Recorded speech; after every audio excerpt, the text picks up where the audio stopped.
All right, welcome to the latest episode of Is Your Liver Healthy? I'm your host, Jeff McIntyre, and also Vice President at the Global Liver Institute. Now, May is Hepatitis Awareness Month. When I looked at the CDC website, it said something interesting there, that the purpose of the month is to educate healthcare practitioners and the public about the importance of vaccination against hepatitis A and hepatitis B, and the importance of testing and treatment for Hep B and Hep C. Now, what's interesting in that is that healthcare providers are specifically called out. Now, pointed to in this discussion, the science isn't really the issue when it comes to hepatitis. As Dr. Meyerson of the Harm Reduction Research Lab at the University of Arizona says in this conversation, is that we get in our own way. Now, joining her is Dr. Richard Manch, a hepatologist with Arizona Liver Health. He points out that while science can still direct us to the possibility of hepatitis elimination, we still need to do a better job of testing, treating, and preventing transmission. On this episode of Is Your Liver Healthy? Doctors Manch and Meyerson are joined by a very special Global Liver guest host, Gina Bartes, GLI's Vice President for Patient and Community Engagement. Gina has a special experience in hepatitis advocacy and special relationship working with our two guests. On this all Arizona edition of Is Your Liver Healthy? It's a special conversation for Hepatitis Awareness Month. Let's get started. Hi, Dr. Meyerson, Dr. Manch. It's always an honor to speak with both of you. Thanks for making the time to talk about viral hepatitis today with Global Liver Institute. We've spent so much time together over the years working toward the same goal, eliminating hepatitis, and I'm grateful to be here today to have an honest conversation about what's working, what's not, and what truly and realistically needs to change to reach our goal of elimination. As you know, May is Hepatitis Awareness Month, and now is a great time to start. I'm Gina Bartes, Vice President of Patient and Community Engagement for Global Liver Institute, but my passion and my history in viral hepatitis and liver started with these two right here, who serve as much of my inspiration for the work that I do. So let's start with a little bit of an introduction. I know we both go way back, and the two of you, like I said, have had a major influence on my career and work, but you might be new to some of our audience members. So explain a little bit about what is your relationship to liver health and to viral hepatitis. Dr. Manch, let's start with you. Well, I started out my medical career as a gastroenterologist, and I kind of evolved into focusing on liver disease specifically 20 some years ago when I got involved in liver transplantation. One of the things that I noticed in working in liver transplant is so much of the liver disease that ends up with liver transplant is preventable. And hepatitis C, viral hepatitis in general, is a really good example of a disease that can go all the way to liver failure, bad outcome, liver transplant, death, and can be preventable in most cases if diagnosed early and managed properly.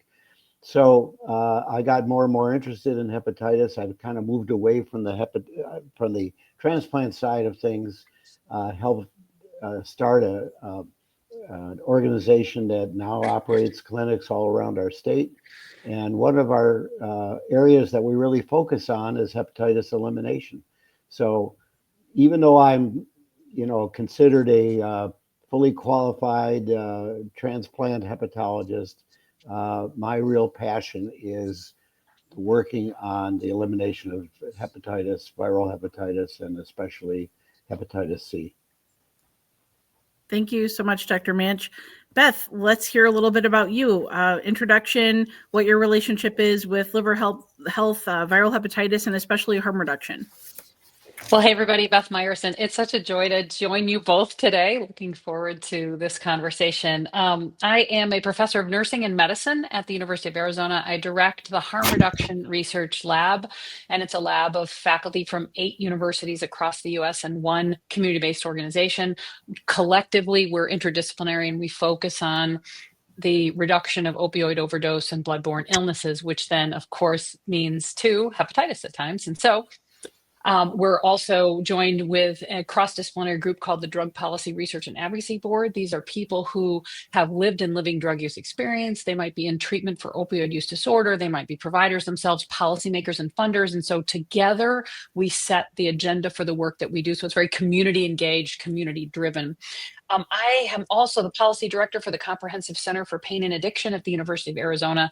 And that's where we're really looking at the intersection of pain and mental illness and substance use disorder with a variety of really wonderful scientists across the realm. I began in HIV a million years ago because my friends started to die. And that was really just right in college. And so, of course, with HIV comes an understanding of hepatitis C, comes an understanding of populations that need the most, but are really disenfranchised from it.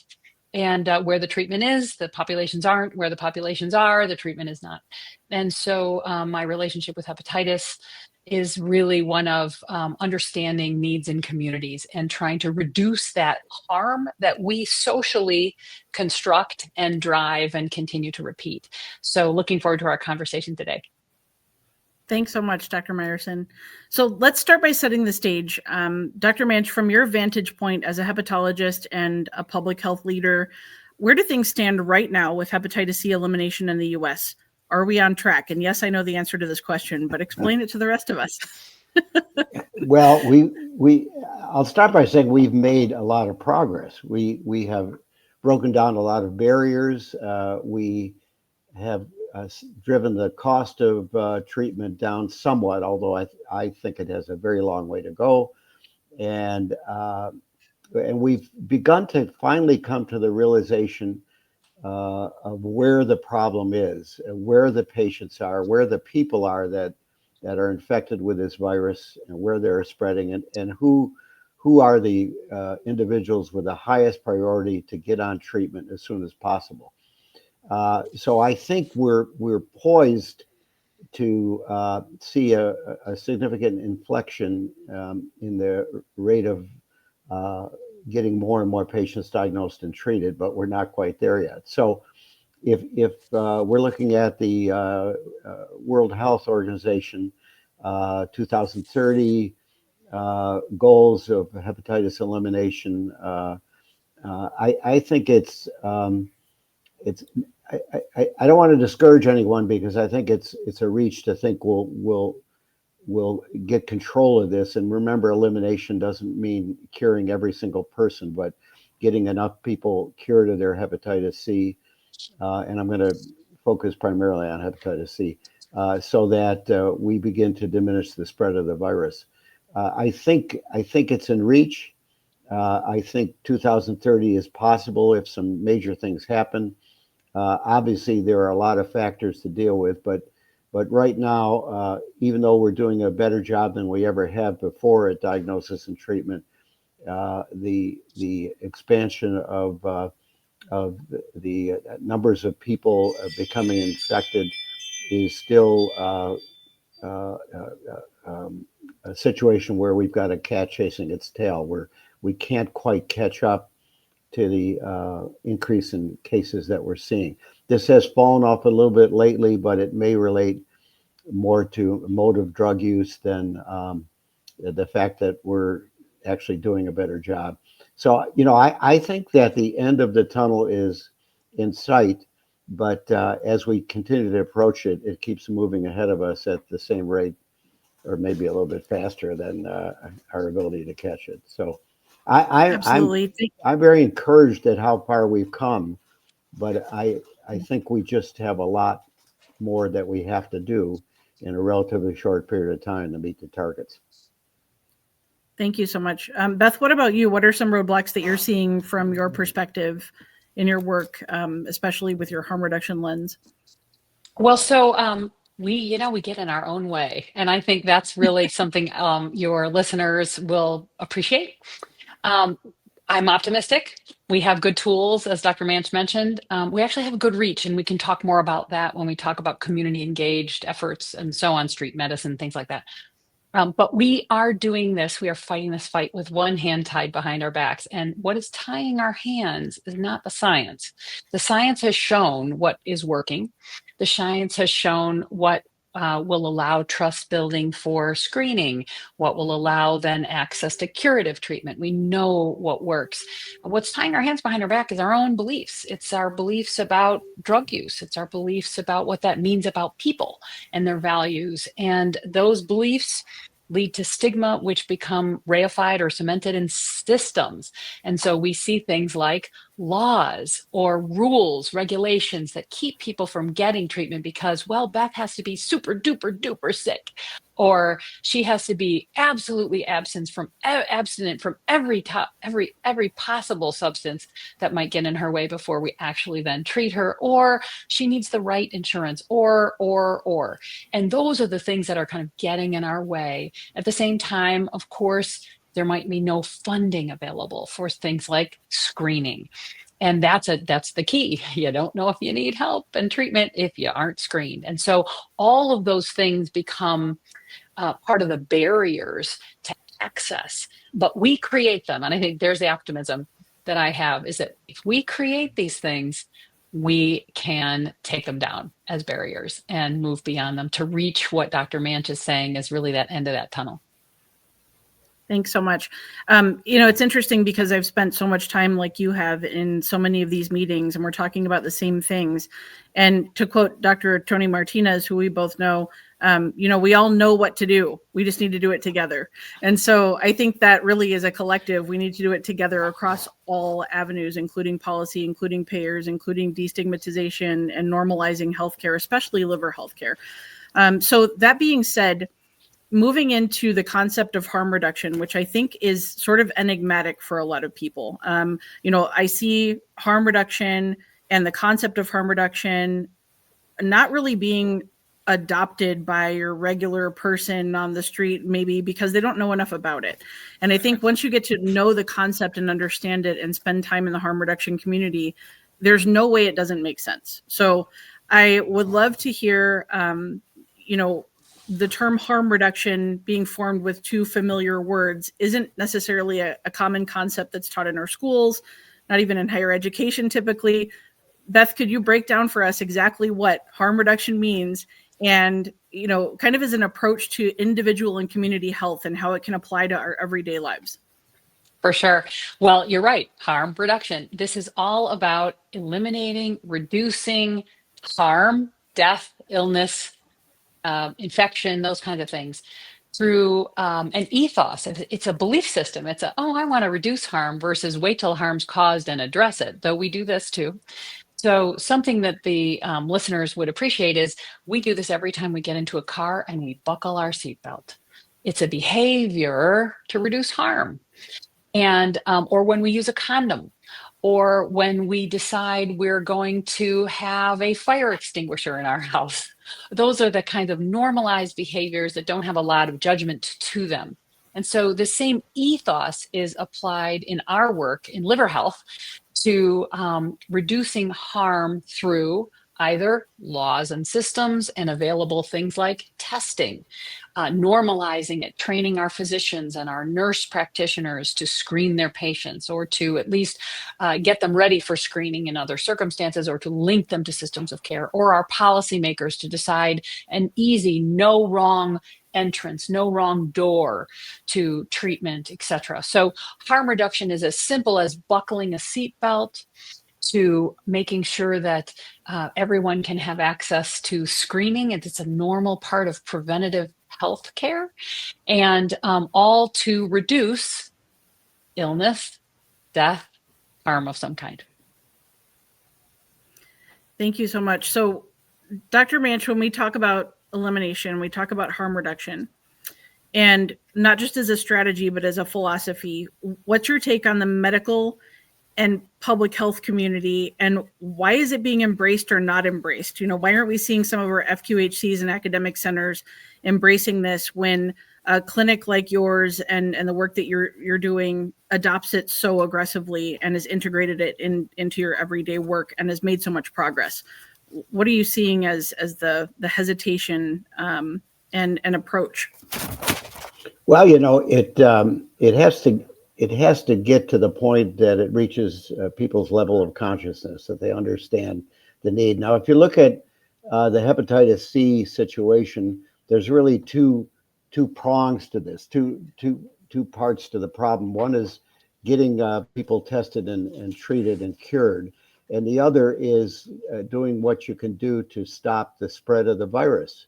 And they're really two separate issues. And one of the battles that we overcame with some of the payers is the understanding that we can go ahead and effectively move the process forward by treating people that are still actively involved in injecting drugs.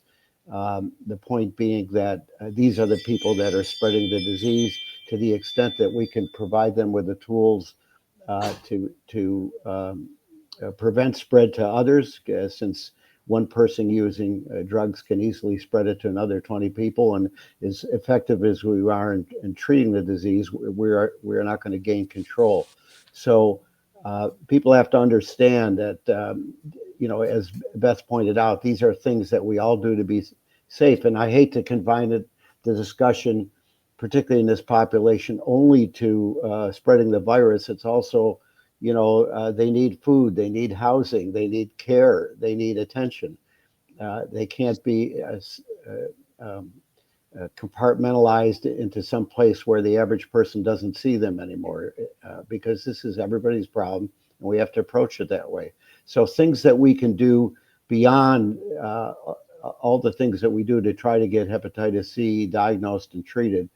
And our people that are doing this every day in our clinics, they're finding many other communicable diseases, spreadable disorders, nutritional challenges, other things that all link to this problem that we're dealing with, a huge public health catastrophe that we're kind of slipping and sliding to try to get control of it as we get better and better tools and we keep falling further and further behind.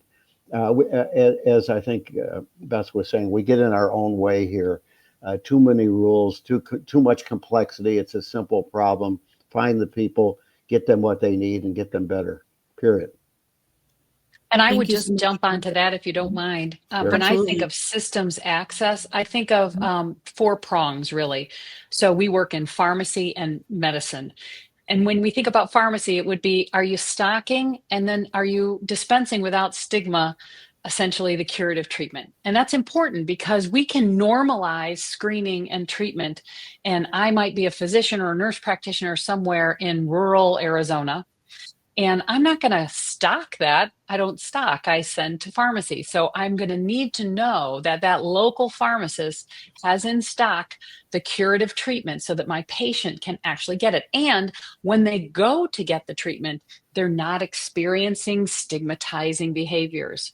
And that's really important. So even as you think about somebody who is struggling to have stable housing, or as Dr. Manch was saying, food and kind of the social determinants of health, also for anyone along this continuum of need, we all face stigma about what that means at the point of interaction of our system. If you've ever gone to the pharmacy for Viagra, or you've gone for birth control, or you've gone for anything that kind of has this moral policy caked in, you would understand what then it might mean for me to go to my pharmacy and pick up a prescription for to curatively treat my hepatitis. So that's the pharmacy side. Then there's clinics to do the same thing. So Southern Arizona AIDS Foundation, their Safe Health clinic actually dispenses it as well. So they identify that a patient needs curative treatment, and we're not going to take that extra step. They're going to get that curative treatment right then and there, and then they can begin their course of the treatment.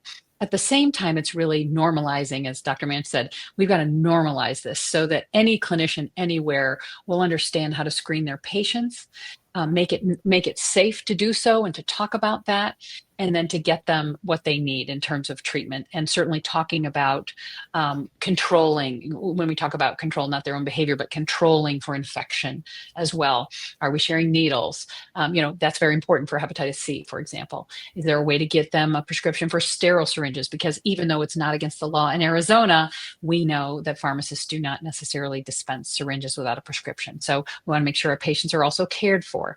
At the same time, it's this, can we create clinical and community-based organizational partnerships like street medicine, outreach medicine, where the trust is built by the community-based organization and the physician or the nurse practitioners or the clinical partners can do the screening and the actual treatment. We've seen in LA, for example, New York, tremendous opportunities where 20, 25, 28% of their population that they're engaged with actually needs treatment, and they have an 82% treatment completion rate. So super, super, super successful, which then brings me to the final prong, and that's policy. That means we need to keep funding public health. Arizona is a state where our surveillance program, meaning how we count what people need and understand and assess that by cases, was broken down for a bit because we didn't have proper funding. This was not the state government of Arizona's fault. We had just not had the proper public health funding, and the federal government was very much part of that. And so we need that investment in our health so we know where the need is. And then, of course, the supplies for testing and the roadblocks removed in regulation so that it makes it so much easier for people to get the treatment they need. Thank you so much. I think stigma is a huge issue. We deal with it every day in our work, and my work especially.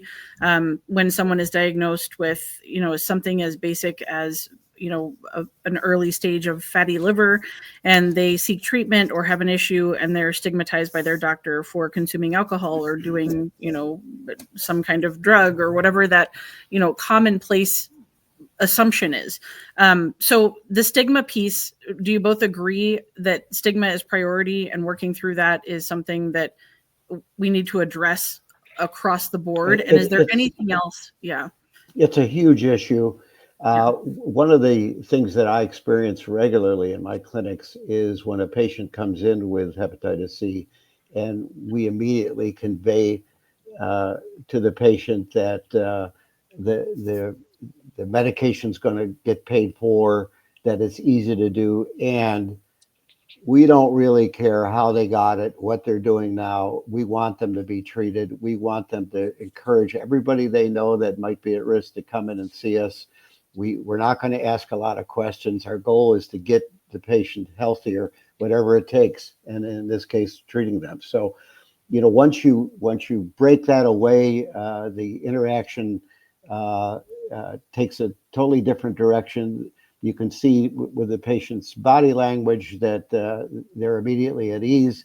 They're in a safe place, and they know they're going to get better. And they do refer the people they know. I won't say friends or relatives, but people that they know that are, so many patients that we see already know they're infected and haven't come in to get treated.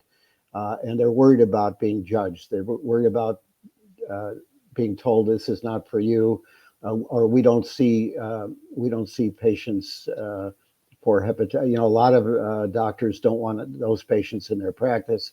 This is a new day. We have to get serious about this. We have to look at what we're trying to accomplish, which is to get rid of the disease and have a healthier, more aware population of what they do to remain healthy. So that's the goal. Stigma is a huge issue, and we haven't done a very good job of getting control of it. We can do a job. And so what you're hearing from Dr. Manch is good medicine. You're hearing this articulation of setting of a safe space with his patients.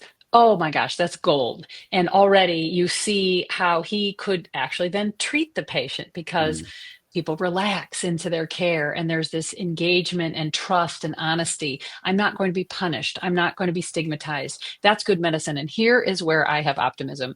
We train nurse practitioners and physicians every single day, and we can train this. Stigma is related to beliefs. Beliefs beget stigma and behavior. So beliefs, behavior, that is a link, and that is trainable. So if we can address the beliefs in the population of the people we train, I'm part of a College of Medicine and a College of Nursing. It's our job to train your clinicians, and you need to push on our organizations to be better, to do better through human simulations. You might have heard the term patient simulations, human simulations. So we are clear with our future clinicians. Understand your own beliefs and then see how it becomes a behavior. You don't have to love this person. You don't have to love what they're doing. but you have to see them as a human and you must treat them. Now, I have optimism because we had a program among pharmacies called ASAP, Access to Syringes at Pharmacies in Arizona. This was an NIH funded study to see if we could increase access to sterile syringes, non-stigmatized access to sterile syringes. And we found that we actually could by training the pharmacy staff, by providing tools, and by coaching and supporting. And what happened was, once that initiated, a culture started to form in the pharmacies where this is really public health. This is fine. Back to Dr. Manch's comment of, we don't want these patients. He was referencing what clinicians might believe. We don't want these patients coming, or we don't want these people coming to my pharmacy. That's all a belief system. But we're really just 1 degree away from someone who needs this kind of care, and we're just not honest about it. And so I think we can definitely train and teach our way through this and coach our way through this. We must start expecting higher levels of beliefs and behaviors from our future clinicians. You know, it's frustrating to feel that you've done a lot and it's still not enough, but we have come a long way with this issue, stigma, and a number of related issues, but we have to do more. You know, we have a field-based hepatitis C program. We're treating 150 a month. Well, we need to be treating 10 times that much, 20 times that much to really get to where we need to go. So, you know, we've made a lot of progress. I have to be totally optimistic about that, but we just have to keep pushing the rope up the hill. So what gives you both hope? I think there's good evidence. Well, go ahead. You know, Beth works with a medical school. I do as well. I do think we have people coming into the field now that have a different kind of focus. There's a tremendous interest in field medicine, which is very critical to this issue. You never saw that in the past. The whole approach to training physicians, training caregivers, the expansion of the use of nurse practitioners and physicians' assistants, I think, is progress as well, since their focus is generally more patient-connected and more humanistic. I think the field is moving in the right direction, but we just have to keep pushing, because there's right now forces pushing in the other direction. So, you know, we have to keep the momentum going. And there's evidence. I mean, here's the good part too, is sometimes part of our conversation has to be about the evidence. And I know people's beliefs aren't necessarily connected to evidence. Shankar Vedantam and NPR would say, nope. But I would say, yeah, there is evidence does matter, because it was evidence that helped us change policy in Arizona, which you were very much part of, Gina, to remove barriers to curative hepatitis C treatment in terms of what was required for a person to be approved for Medicaid to fund their curative treatment. And that was based on some evidence that emerged from research in Arizona. Now, I don't want to say it's a panacea, but we know we have some evidence, and together we can build that edifice for change. If we can train people to communicate with that, here is what works. We know when we identify people, there actually is curative treatment. You'd be shocked to know people don't know that. In fact, people who've been in the community a long, long time and just haven't been in the information loops just didn't know that it's curative, and it's easier now, and they can have access to it. Or they have been, as we've shown with people who are in treatment for opioid use disorder, many of them had been denied so many times that if you say there's curative treatment, they'll believe it's that old thing and that they'll be denied it again. So I think it's also building trust. We have the tools. So again, it's building trust to access our systems, but it's really, truly sharing what works in the field, as Dr. Manch had perfect example and certainly evidence of that, what is working and why it's important. And even for those partners in the legislature that are talking about cost, we can demonstrate the return on investment. When Beth's illness is identified and cured, then Beth is well longer.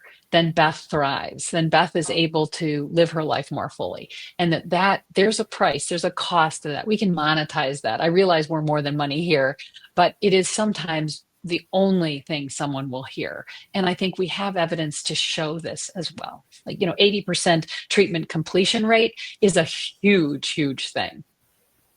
Absolutely. Thank you so much. So if you are the average listener, one of our many, what's something that they can do today to move progress forward for viral hepatitis elimination? Well, I would say talk to people, talk to your friends, talk to your family, talk to your spouse. There's so much going on nowadays that people talk about, and a lot of it is frivolous and unimportant. And these are important things. So, and we all socialize to some extent. We're all in environments where we're talking to other people, influencing other people.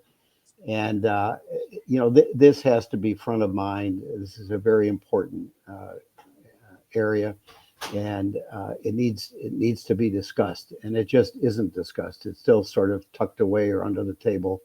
And we have to bring it out in the open, that there's so many of us in our society that need care, need help, and need to be reached. We have diseases that we can usually get control of, and we're not doing it. And why aren't we doing it? What can we do to move things forward? Try to focus your media attention. Get off the social media sites because they're addictive, and focus on something more useful. And that's spoken by an old man. I love that. But there's also ways that we can equip ourselves to know what's going on in my state, for example. So one is, if you Googled hepatitis C report card, or if you go to stateofhepc.org, and perhaps we can make these links available after this, you'll see the report cards, which is all about how your state's Medicaid is helping or hindering access to treatment, and certainly to screening. There's also, every state, or most states, have an elimination group. Our state in Arizona is lucky to have a great hepatitis action group. And I think that's really, and it's a collaboration of government and non-government and, community and regulators and stuff like that. It's a really fantastic group. And so knowing what's going on in my state might help you feel empowered. It might also give you a plan of action. I need to talk to my local legislator. And even if you have never talked to your local legislator, here's what you need to remember. They're your neighbors, and they'd rather hear from you than someone else. And so sometimes, my poor legislator hears from me a lot. And I always have to say, I'm not talking to you as University of Arizona. I'm talking to you as Beth. But by the way, this policy, blah, blah, blah, I think needs to not go. And so I think this is what everybody can do, and just think of it as a conversation to talk about what's meaningful for you. But here's the thing, just to remember, we have the tools. And that's so important. And it's it gives me optimism, because I know there was a time when we didn't have the tools, and our treatments were awful and painful and expensive, and many people didn't complete them, or they were super sick. And, now that's not where we are. And so let's untie that hand from behind our back and get to work. Thank you so much, Beth. And I just want to thank you both so much for all of your insight, your inspiration, your wisdom, and the motivation for me to keep waking up every morning and doing this good work. I also want to make sure that everybody knows that there is a hepatitis B birth dose vaccine series, and that is a good way to get rid of and eliminate hepatitis B in the communities. And you can both talk about that a little bit if you want. And then hepatitis C, there is a very easy cure now, easy access, and we can make sure that you have the information and resources needed. Everyone should be screened. Go get screened for Hep C. It's Hepatitis Awareness Month, and screening days on the 19th. Every adult should be screened for hepatitis C, and with every pregnancy, right, Dr. Manch? Right, and Dr. Meyerson? Okay. And hepatitis B as well. and hepatitis B as well, and anyone at high risk. So that could be any number of things, and we'll put the resources in our, our media here and documentation. So, and any of those websites that Dr. Meyerson also mentioned. So really important to be proactive about your health and at least take the first step to get screened. Even if you think you're perfectly healthy, it's a good idea if you've never been screened for Hep C and Hep B, or if you're not vaccinated for Hep B, rather, then get screened. Any final words on that action, Dr. Manch and Dr. Meyerson? No, I think I would just add that we have to think of this as everybody's problem. It's just not certain people. It affects us all. It affects future generations. We're so close to being a healthier population.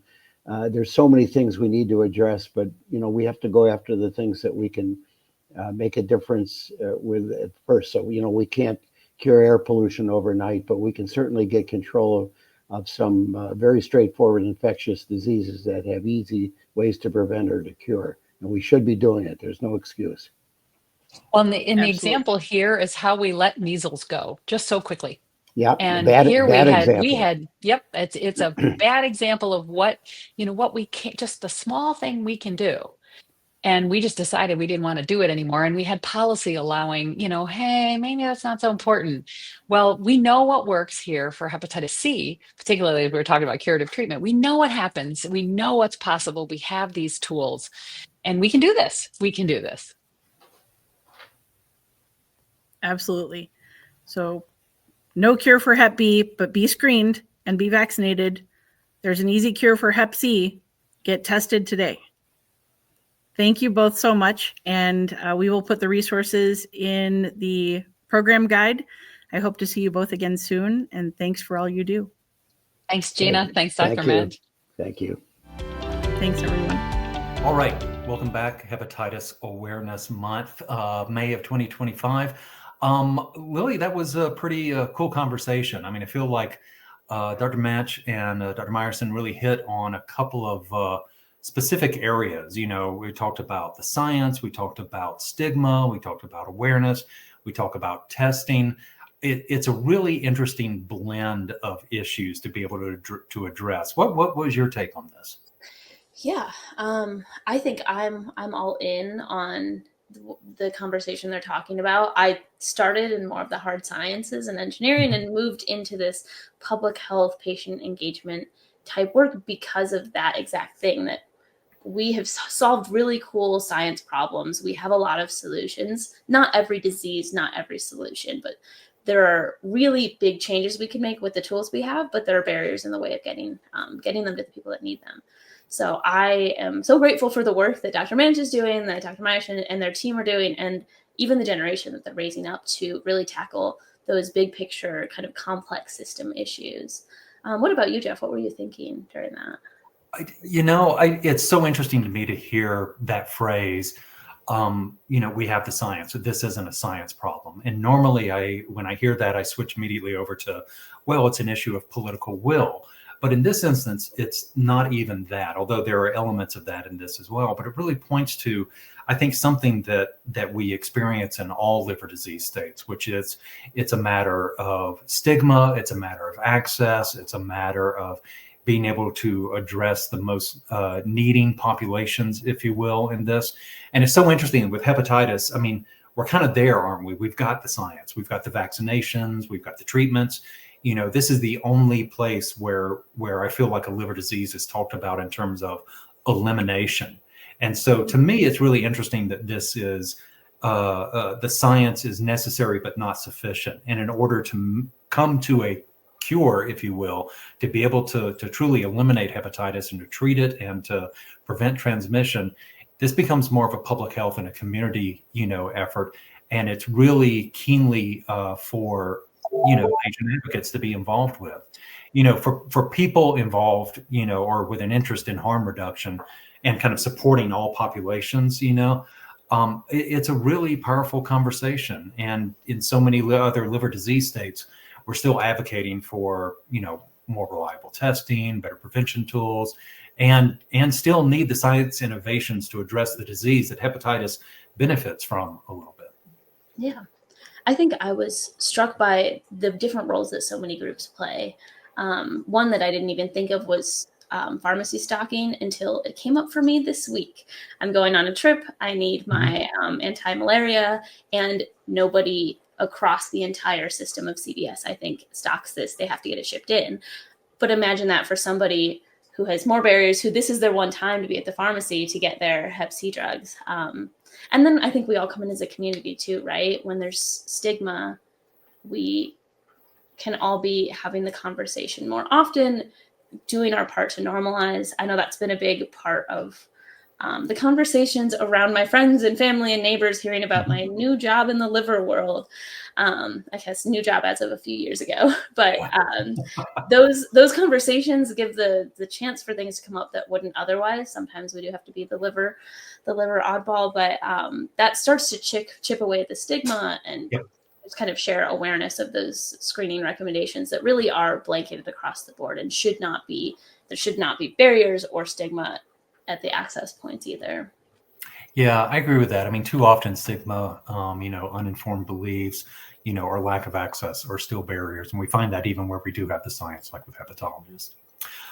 Okay, thanks to Dr. Manch and Meyerson for joining special guest host Gina Bartes today. And make sure you catch up with the latest activities at globalliver.org. And be sure to join the conversation on our socials, Facebook, Instagram, LinkedIn, you know where to go. You'll see the video version of this on YouTube. And we're also available on the latest podcast platforms, Spotify, Apple Pod, Pandora. Plug it in on your commute to work or on a walk after work or wherever you're listening.